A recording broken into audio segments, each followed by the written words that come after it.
Hello and welcome, Santiago, to Dairy Dialogues.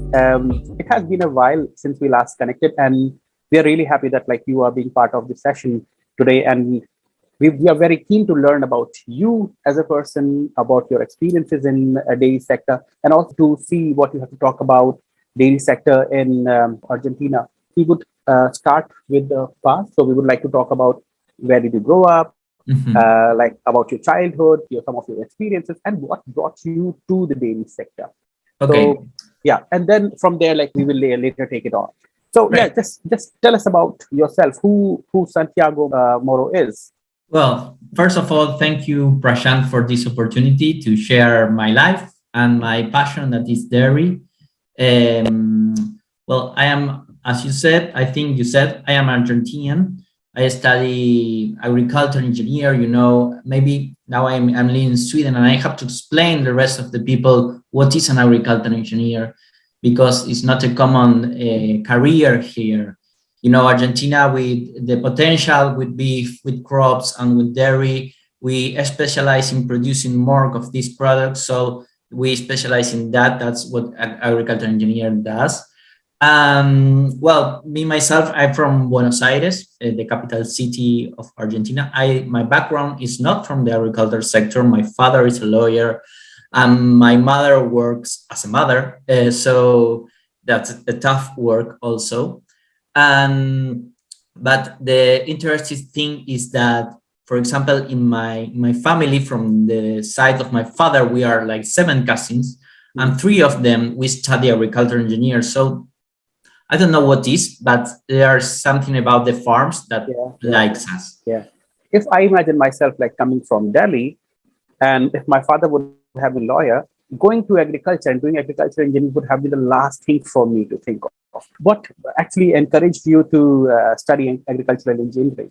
Well, I will say Buenos Aires is really, really far from the farm. It's like a really big city with a lot Mhm. of suburbs. I imagine that you understand what I am talking Yeah, about. yeah. But since I was a little kid, I start going to my best friend's farm. So there I understand what was agriculture. Also, every summer, every winter, every Easter that I have, I go there and I start loving what this was of working day by day with the nature. And when I was older and I have to choose for a career, I see also that I have like I like math and biology. So I said, why not? Why not to choose this? Is this or to be a vet? But thank God I study learning agriculture engineer because it's a great career. By the way, because it's let you understand a lot of things and it you can learn about thinking in different ways. Yeah. That's and the nice thing of the agriculture. So now you became an agricultural engineer. Did you start working in the dairy sector? How did you go about your career? Okay, since I left high school, I would say I started working in different things. But my first work related to dairy was working in a dairy farm. I would say like 400 kilometers from the city of Buenos Hmm. Aires. So this dairy farm has a little bit of agriculture, a little bit of beef, and also dairy. And Hmm. when I was there, I understand that dairy is the sum of all the others production. So because you have to produce grass, you have to produce corn, you have to manage herd. So this like a big mixture of all the productions. That's why I see or I understand that it's so intensive and you have to be all the time like being attent to your farms, to your animal, to the business, because the things that happen today it will you will see that it have repercute tomorrow. So you will see an action in the action you make today, you will see a change tomorrow. That's what I want to say. And after that 2 years in my dairy farm, I start working in a great organization that is named CREA. CREA is consortium, a regional consortium of agricultural experimentations. But don't then you can look it in Google. Don't worry about that. This is a great organization because it's an organization made of farmers. Hmm. So the farmers that have a problem and that they are near, they share they experience each other so they can get better. And in my case, I was responsible of the dairy area of that. So we are more or less 200 farmers around Argentina. These farmers are, I will say, on the top producers of Argentina, because to start with the numbers, more or less like an average cow in Argentina produce 21 liters per day. And the CREA members, I will say, are between 26 and 37. So we are 5 or 6 liters more than the average production in Argentina. So this, being with these producers, with these dairy farmers, and growing and learning about them, they in such way, I also, it's not that I work for them, because they also work for me. So everyone can learn of each other and increase our knowledge about dairy and how we produce milk in Argentina. Okay. What was so different about your farmers at CREA? Because like you said, like they were already 5 to 6 liters more. If I come from India and I talk about 5 to 6 liters, that is more than a production of a day. So what were they doing so different? Well, I would say one is the methodology. The first thing is this thing of sharing how to solve problems is the thing that let them grow. And if for example, someone said, with this type of grass or feeding this way, you will increase your production. Well, the other one will help you, will maybe copy and adapt that way of I don't know, of milking, of producing, and that also will increase. I will say also that the CREA are always angry, or no, angry no. They are always looking for new things to get better in an efficient way. And so it can be through process, or also it can be through technology. So if you search in Argentina, they are more or less like 200 automatic milking systems nowadays. Most of them are in CREA farms. Okay. So that's such an example. So I will say that sharing this way of producing, sharing their numbers and how they can get better, and also this looking of how they can incorporate technology in their way of producing. They are the two of the most important things to be on the top of the Argentinian dairy producers. Pretty much more like a standard way of how most of the farmers they actually progress. Okay. Yes, and let me add one more thing. Sure. In the these farmers, these are groups of 10 dairy farmers, for example, and they join each time once a month. So during that meeting, during that time they spend together, most of the farmers go to a dairy farm, and the owner of the dairy farm, it shows his numbers and they share everything they know. But another part of this meeting is the owner of the farm is told to the other people he's having a problem, and the rest of the dairy farmers have to work for him. So this guy have 10 of the top farmers working also for him, trying to solving the problem for him. So that's the other thing that it's good about the CREA methodology, because everyone is helping each other. That's the last thing I want to tell you about this. I think this is exactly what we are at your group. We call this like hive mind concept. Because if we try to understand one sector or segment, then like I might just making my own interpretation, but when I come to you and talk to you and try to understand the country from your perspective, I add on additional thought or methodology, or at least a perspective to my thoughts and ideas. So like in this way, like a lot of thoughts and ideas can come together and create a better understanding of whatever subject it may be. Good to know about this particular organization. Then what did you do next? After that, I start, I have been working in CREA since 2014 to 2022. I stopped working there like a few months ago, but now I'm working in another consultant group that is called AZETA Group. This is a group, it's kind of similar as CREA, but more for the business focus. So we try to analyze all the information about dairy, about Argentina, and with the farmers, we don't say them how to produce. That part let them to other people, but we know we tell them how he can make better business. Yeah. So maybe we are talking about out of the farm. So talking in how you can commerce your milk, or how can you bought the inputs so you can produce milk in a better way. So we specialize in that type of things, and also in analyzing the whole dairy chain in Argentina. Act more like a management consulting for dairy farmers. So yeah, exactly. Great. So yeah, like Santiago, so like now we have understood about your childhood, where did you grow up? Now, now let's come to what brings you to Sweden. As you told me, like now you're living and working in Sweden. What brought you to Sweden? And I will say, like 8 months ago, I have the opportunity to come here. My girlfriend was have the opportunity to study in a university in Sweden. And I told her, well, why I can share this experience with you. We said yes, and now we are both of us living here, and I hope for a long time living in Sweden. A very different country from Argentina, I would say.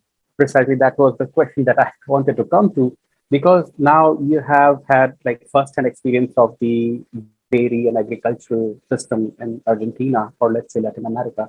Now you are having a first-hand experience of agriculture and dairy in Northern Hemisphere in Sweden. And just imagine, these two countries are so different, because so wide apart, because now we are not just talking about geographies, like not just the distance, like the hemisphere, like the weather patterns and everything is so very different.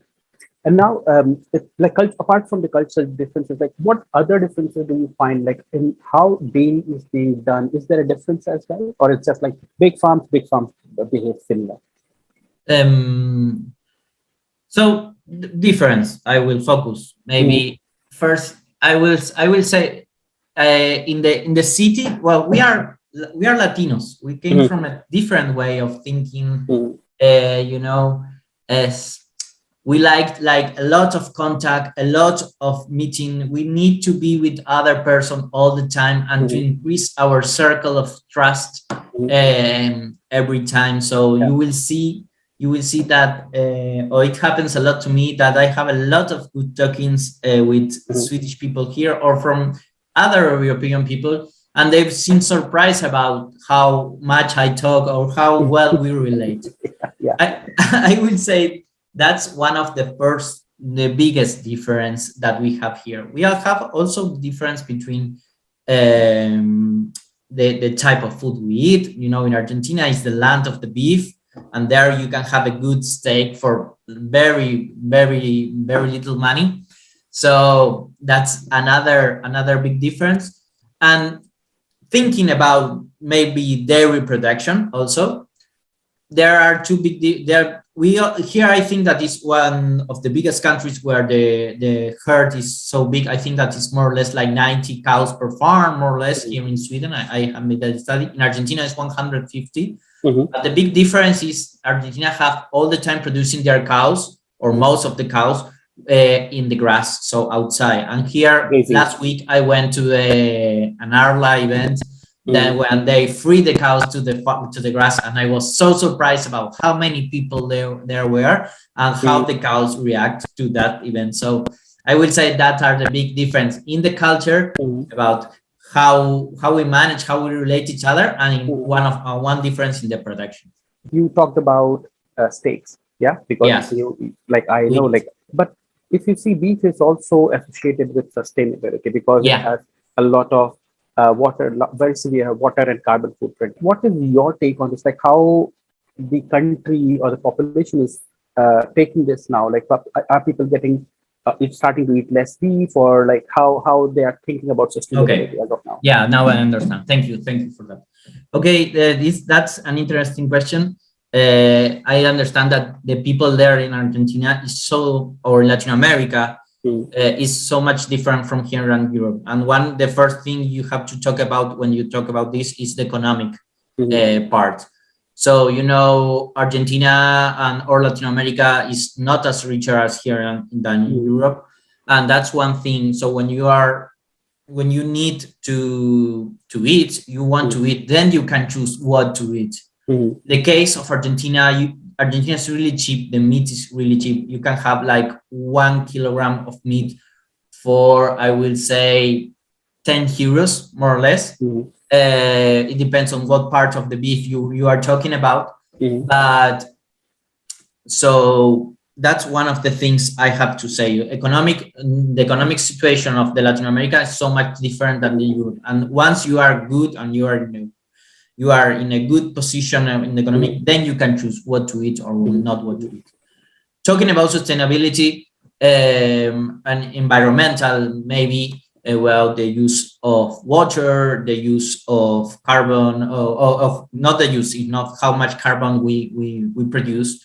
Well, one thing I want to have this opportunity is to say we don't have to talk about the emission of carbon, but we have to talk about the balance of carbon. That's the thing that no one talks, and we always said, oh, you look how much emission that the beef producing does, and we don't talk about balance. We don't talk about how much carbon we capture of the atmosphere through the grass, through the production of corn. So it's a difficult thing to talk about. I'm not an expert about that. But the thing I know is that we have to look to so much other things before the farm and because farming in Argentina gives work to a lot of people. 7 out of $10 that enters Argentina came from the agricultural sector. So it's really important to us. So there are lots of variables to talk about this thing, and we have to learn before talking. That's the thing, maybe the thing I can say to everyone.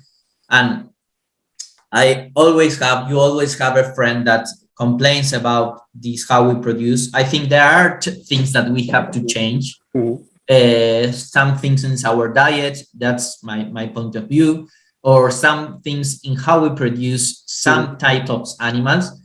But before that, we have to inform and inform the rest of the citizens how we produce, that it is more the good things that we do than everything else.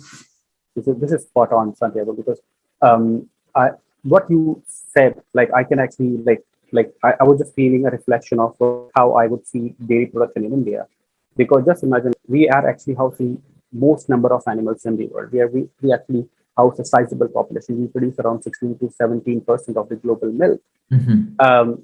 But that milk does not come from because we have very high yielding variety. That milk comes from because we have so many cows. And one thing that also happens is because of religious reasons, because the way we are, how culturally we have eaten or drank milk, this is how it is. And I also get asked a lot of time questions, though we are not eating beef, but we have buffalo, water buffalo, and we have at times being number 1. Now we are number 5 exporter of buffalo meat. So I can actually correlate, though our countries are so very different, but there is a very significant commonality. Okay, this was good first part. Now I think we are ready to do a deep dive into your presentation. So the idea of this presentation maybe is to talk a little bit about the dairy in Argentina. You can interrupt me anytime you want, so you can re-ask me some questions. So how is going to be my presentation? A generalized characterization of the Argentinian dairy chain. Then we go a little bit deep in the systems of production. Why is Argentina so important in the dairy market, the dairy world market, and some of the challenges that we have as a production. So only one I want to make about where I work right now. I work, as I told you, in Aseta groups.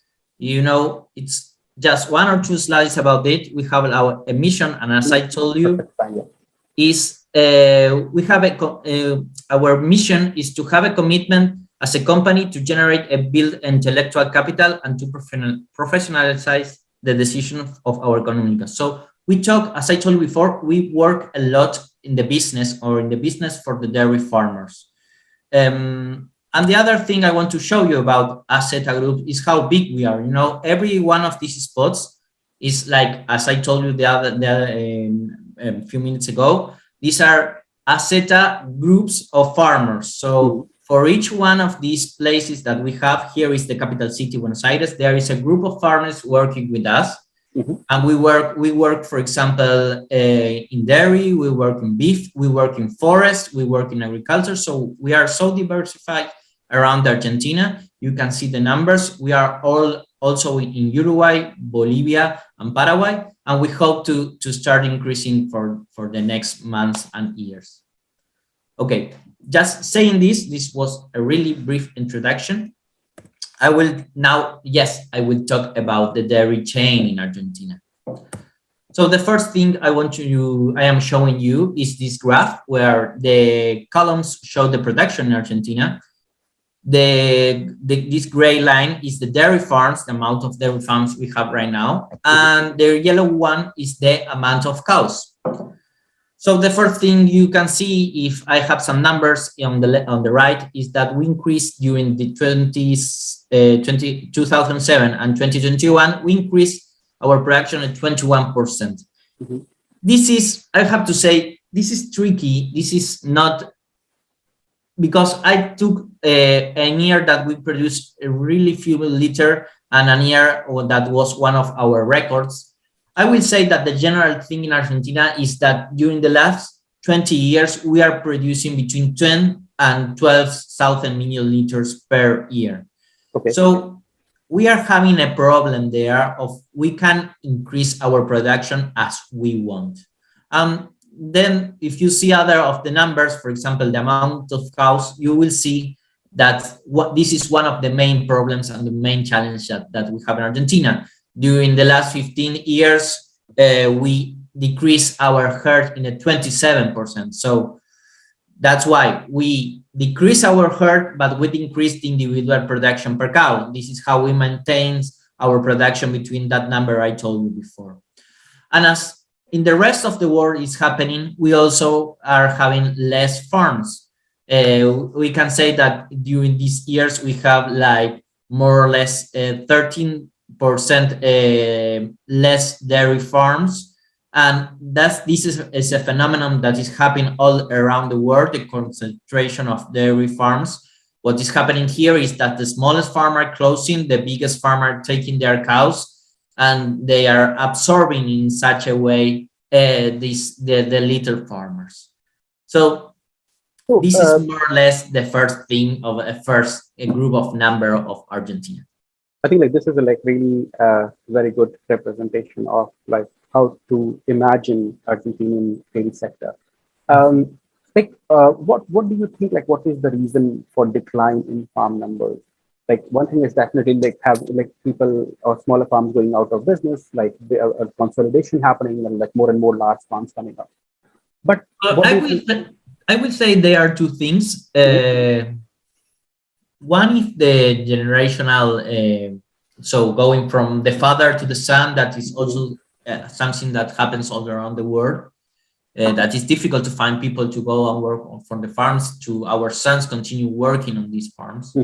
But in the specific case of Argentina, we have a really big problem with the economic part. So we are, some years are good, some years are bad, some months are good, some months are bad.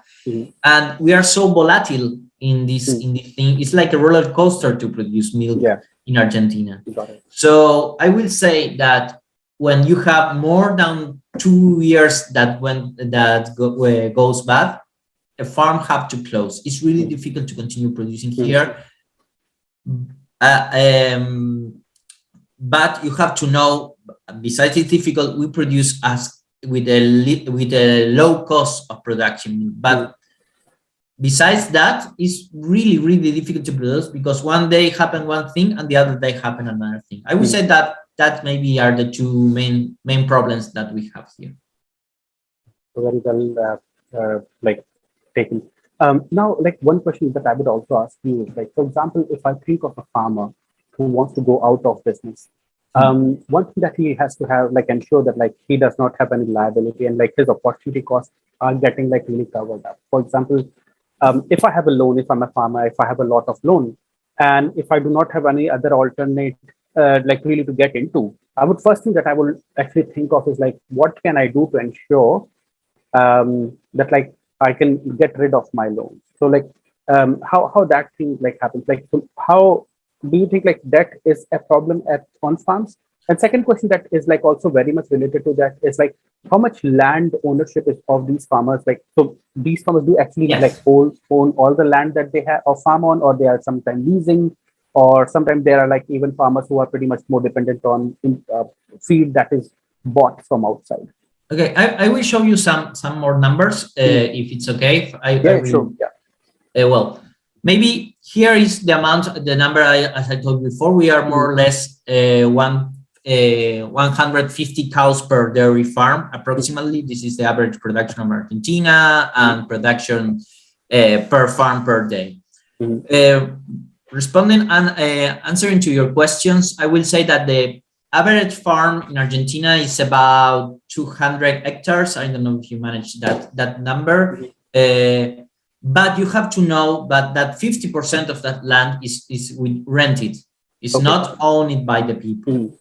So answering your question, it's really difficult to close your dairy farm for the dairy farmer. Mm. You have to think. That's another problem because we have a lot of taxes. If you sell a lot of things, we have taxes for selling, and that is a wrong thing to do. So you have to be very strategic when you close a farm. And as you say, farm, as we say here, farm that is closed, farm that never opens again. So it's one time, it's one move that you have to make in your business. Maybe you continue, one thing you have to know is the map. Look at the map that we have here. Well, more of the production that is made in Argentina is in the province of Buenos Aires, in this part that is here. This is also the province of Cordoba. A lot of the production is made here. And this is the province of Santa Fe.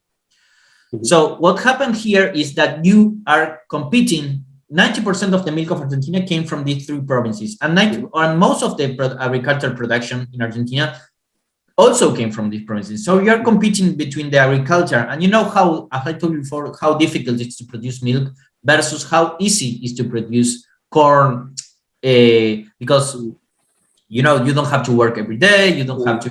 And some of the dairy farmers got tired and they said, okay, I close my dairy farm and I start working with agriculture. Yeah. So, and it's a commodity that can live for a single day. Like, so you have milk that is produced every day, that is being sold every day, but it also perishes very quickly. So corn you can store and sell it later. But like for milk, if it's produced, it has to be sold as fresh as it can be. So let's say, okay, if it's being picked at least once in a week, twice in a week, but like you cannot delay further. But corn, you can store it and you can say, okay, 6 months later, I will sell it to you, but it's not happening here. Exactly.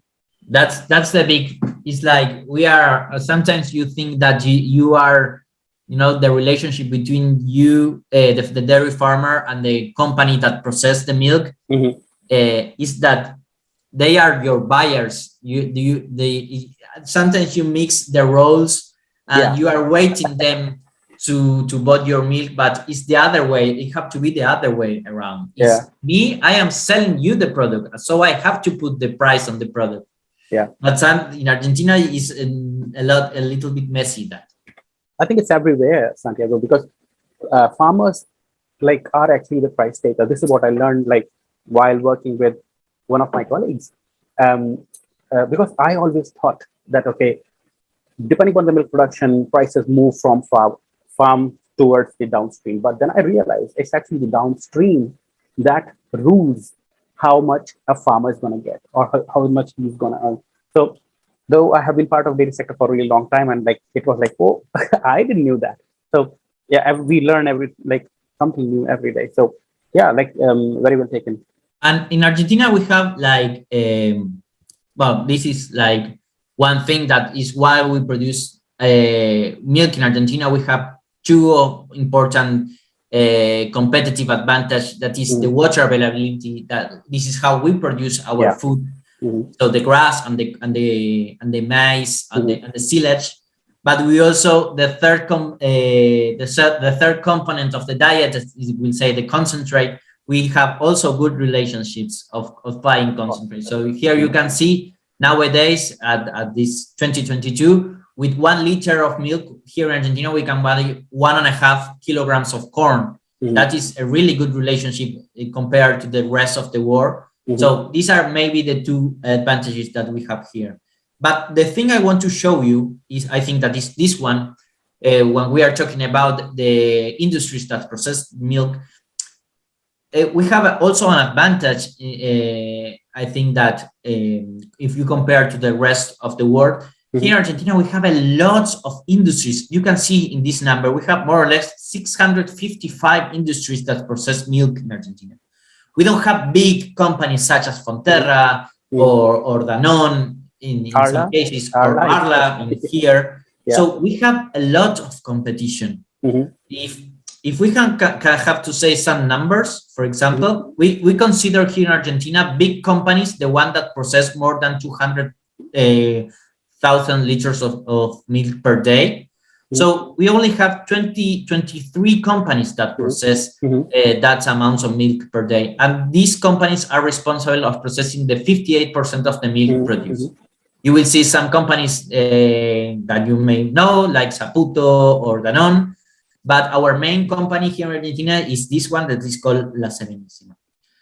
So just for finishing, the last thing I want to say, the other part of the companies, the other 600, and I don't know what this number, 642 companies that we have here, they are responsible of processing the 42% of the milk. So they are really important. They have a big role also here in making how much price is paid to the dairy farmers. So that's a good thing. There is a lot of competition. Most of this milk that is processed is, I will show you in the next slide, goes to cheese. And the cheese is so consumed here in Argentina that sometimes these small companies, they are the ones that level up the price of the milk. So it is good, this competition, and we have a lot of companies here to compete for the dairy milk. The big companies that are this one, you can see that they produce like whole milk powder, cheese, the fluid milk, yogurt, the long life milk. But the small companies, they make like cheese in different ways. The soft cheese, I would say, most of it. So this is the most important market for them, and this is why they are near Buenos Aires, because it's a big city, it's a big center of consumption. And most of these products, this is a generalization, but it's not always happen like this. Most of these products, as you can see here, they go to Argentina.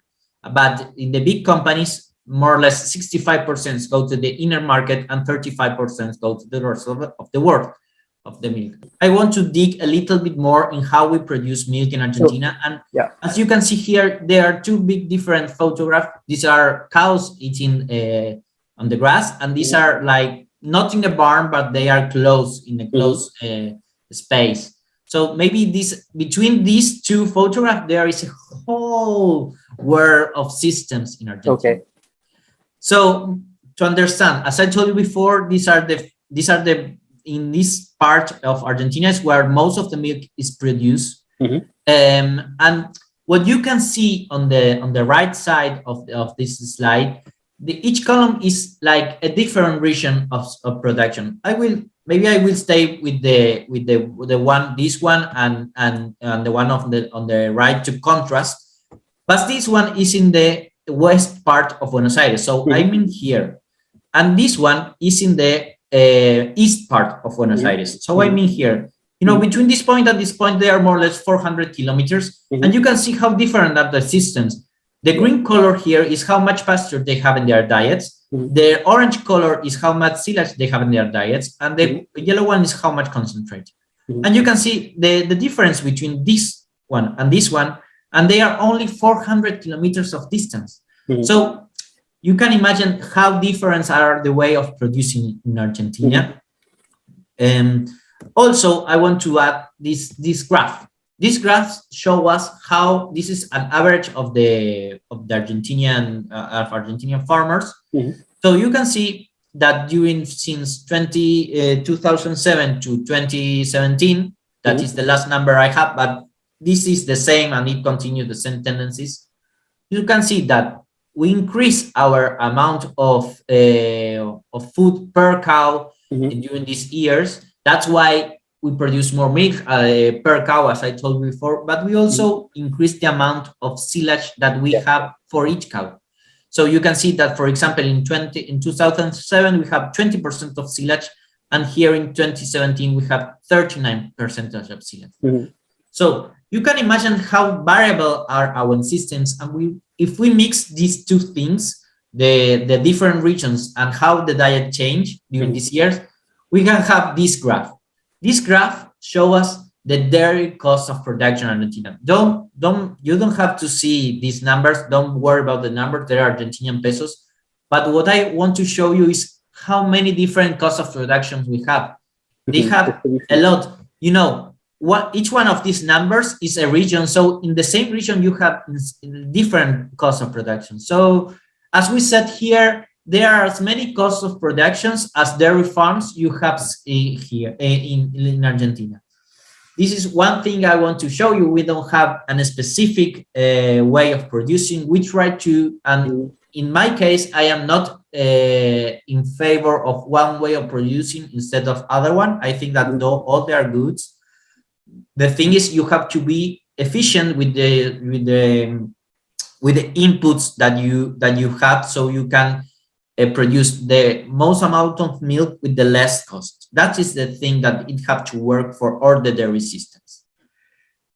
Yeah. So this is a little introduction of the systems and what I wanted to talk you about the different things that we have. One question that I actually have from your previous slide, if we can go back to that one. This is just from my sheer ignorance about the Argentinian geography. You said like there are 3-4 states where most of the milk is being produced. Because when I see three spaces, like, so when you go down, I can imagine like it would be too cold. Maybe if you go to the eastern part of the country, why a lot of dairy is not happening there? And if you go north, why a lot of dairy is not happening there? Here, you mean here and here? Yes. Yes, sure. Well, here you have, it's like we didn't adapt our herds to these conditions, because here you have Brazil, for example, at the same latitude, and you can produce milk really well there, but they have changed their genetics. So they can produce. So as most of the herd in Argentina is Holstein, but from American Holstein. So, you know, they have to be like, not much stress, but they have the ability to produce a lot of milk. Yeah. So here we have like a lot of high temperatures for farming for this type of cows. So you are not going to see. We have a small like a group of dairy farmers here and here, and you can see, but it's like, you know, with the three main provinces is the 90%. So here will be like a 2 or 1%. And here we have the Cordillera de los Andes also. So it's also difficult to produce milk. Yeah, I understand. Yeah. As I told you, all our systems of production, or most of our systems of production, are here. Most of our industries also are here.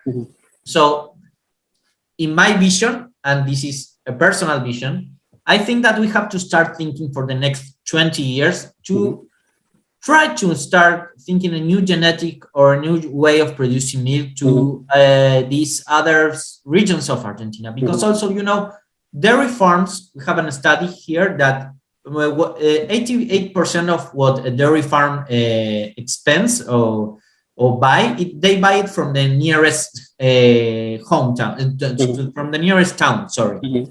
So this means development of the inner parts of the countries. Also, so I think we have to start thinking about that. Leave this country to the agriculture people. They are really good producing corn, soy, and wheat. Maybe we can start thinking about producing milk here or also here, so we can develop other parts of our countries. Yeah, awesome. We only have few minutes left, Santiago, in our call. It has been like really fabulous understanding about the Argentinian dairy sector from you. Now, like, I would actually put two questions. One more on a professional side, one more on a personal side. What is your take on like Argentinian dairy sector? Will it be a significant, robust global player as well as in-house player in the coming decade? And And I will share again the presentation because then we can have this slides. You can have it, and then we can show it in another way. But these are the challenges that I think I will try to sum them really short in a short way. These are the current challenges that Argentina have. So here, as I told you before, the herd is one of them. We have a decrease in our amount of herd. And the idea here is, so we during the last years, we can increase our production per cow, but we decrease our cows in the national herd.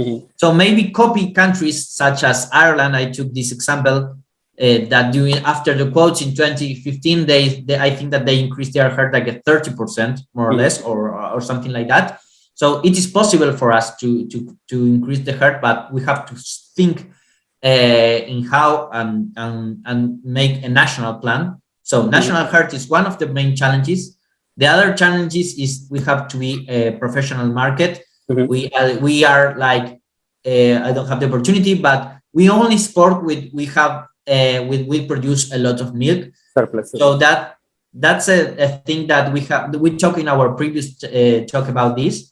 We have to start thinking to be a profitable, confident. I don't know. Like they have to trust us as a provider of milk in the world. So I think that there are three main challenges. We have to continue exporting milk to South America. I think there is a nice challenge to export milk also to Africa, especially this part, and also China and India also for the increase of population that you are having. Also, I think the bond between Mercosur and the UE is a good thing for us because we can improve our way of producing because we are going to compete with the industries that are here in Europe. So I think that is an opportunity for the South American countries. And the third thing that I want to tell you is people in the dairy farms, as I told you.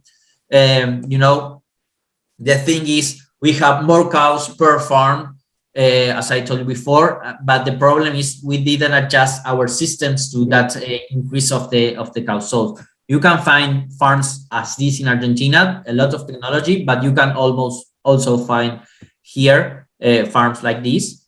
And this is like a SWOT analysis for dairy farmer for the next for 2025, and they see the human resources as the main thing that they are thinking if they want to increase their production.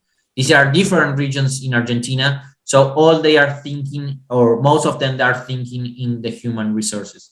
And I will finish with one last question. When we make a survey about the human resources and talking about the next generations, we ask the dairy farmers and not the dairy farmers, the dairy workers. Would you recommend dairy farming to a young guy or to your son? And when you ask them to a young guy, they definitely say yes. 65% say yes, and the 35% said no. And when you are talking about their son, that thing change. They don't want that life for them because it's hard to sacrifice, and they would like them to study. So these are the three main challenges that I think in Argentina have if we want to increase production for the next 20 or 30 years. And one final thing, Argentina have the potential of producing this milk. So the rest of the world have to be aware of this. Awesome presentation, Santiago. Very, very crisp. I think I understand much more about Argentina now versus what I started before this call. So we have already talked about the professional part. Now talking about you as Santiago Moro, what Santiago Moro want to achieve in next 10 years. And if you have to give an advice to your younger self, let's say when you are coming fresh out of college, what advice would you give yourself? Okay, so answering the first question, I am now in Europe. I'm now in Sweden. I want to learn a lot of technology, innovation, and on one side, and on the other side, I want to learn a lot of consumer and how the consumer is modifying the way of how we produce milk. All of this knowledge, of course, I want to take it back to Argentina so we can be a more competitive country for the rest of the world. So that's my main thing. I want to be a public service. Also, I don't want to stay in the private sector. I want to be work in the public sector.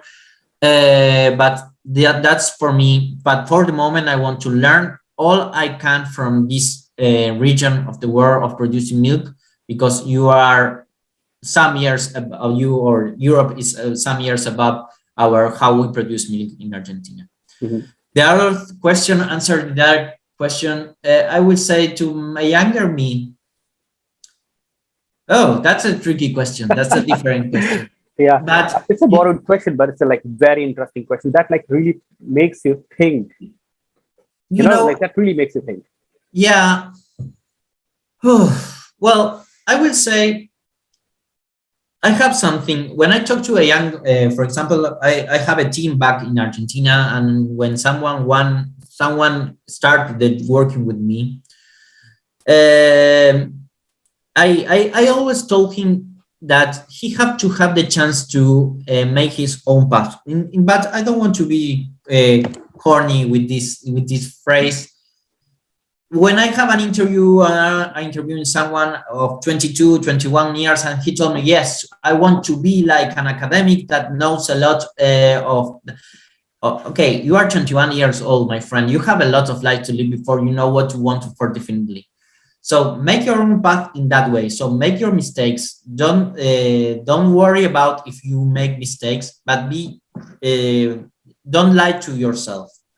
That's the thing. Maybe I always tell them, and I always try to encourage them to tell me what they like and what they want. And in a certain way, we can make the path to go there, but you have to fall a lot of times to know what really you really want. As I told you before, I don't came from a agricultural family. I don't came from a dairy family neither. But when I was, I would say 27, I started loving this. I have really good mentors that passed me through the passion of the dairy sector, and I know that for the rest, or I will say for the next 15 years, I will dedicate to this. The only thing can change my mind, I will say, is social development or something like that. But dairy is nowadays my passion. I love it. I try to do it with all my effort, and is the thing that I want to continue doing for the next years. Awesome. Thanks a lot, Santiago, like for such a great round of discussion. So with this, like I would actually like to thank you for your time and for being part of the dialogue.